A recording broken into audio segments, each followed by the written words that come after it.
সবকিছু কার? এই জন্য বলা হয়েছে মান তাওয়াযা লিল্লাহ রাফাহুল্লাহ।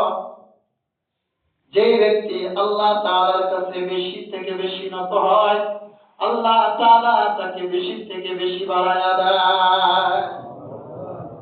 আল্লাহ তাআলা তাকে উঠাই দিয়ে থাকে, তার সম্মান মর্যাদা ইজ্জত সব কিছু আল্লাহ বাড়াইতে থাকে। রিজিক ধন দৌলত আল্লাহ তাআলা বাড়াইতে থাকে। আল্লাহ তাআলার কাছে যদি বান্দা চাইতেই থাকে, তো আল্লাহ তাআলার কাছে ওই রকম বিনয়ের সাথে করুণার সাথে যদি বান্দা আল্লাহর কাছে চাইতেই পারে, তো আল্লাহ বলেন আমি তাকে দিতেই থাকি। এই জন্য মুহতারাম হাজিরিন, গত কয়েক জুমা ধারাবাহিক আলোচনা করেছিলাম রাসূলের মিরাজ, ঠিক না?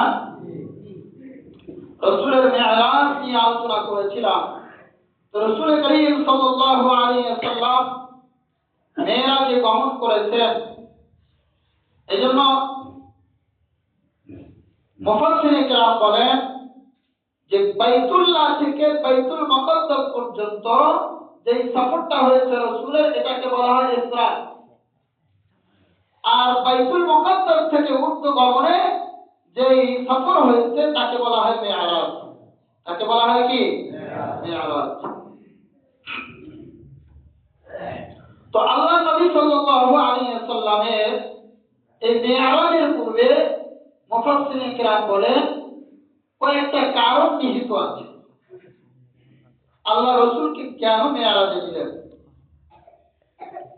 আল্লাহ নবী সাল্লাল্লাহু আলাইহি ওয়াসাল্লামের পূর্বে বহু নবী দুনিয়ায় আল্লাহ তাআলা পাঠাইছেন না? অসংখ্য নবী রাসূল দুনিয়ায় আসছেন।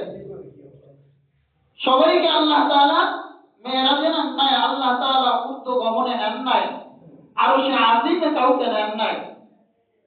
কিন্তু বিশেষভাবে আপনার আমার নবী মুহাম্মদুর রাসূলুল্লাহ সাল্লাল্লাহু আলাইহি ওয়াসাল্লামকে এত ভালোবাসেন, এত মহব্বত করেন আমার আল্লাহ, যাকে না বানাইলে আল্লাহ তাআলা এই নশ্বর দুনিয়াটাই বানাইতেন না।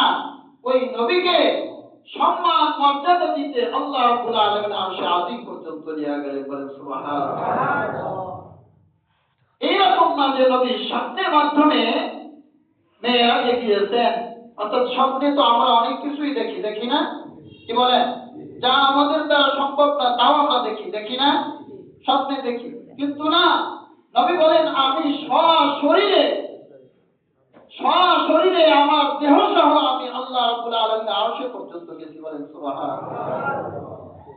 তো আল্লাহ নবীকে আল্লাহ সরাসরি তার জিন্দা অবস্থায়, মানে একদম হুশ থাকা অবস্থায়, বেহুশ না, হুশ থাকা অবস্থায় আল্লাহ রাব্বুল আলামিন তাকে মেরাজে দিয়েছেন। সুবহানাল্লাহ।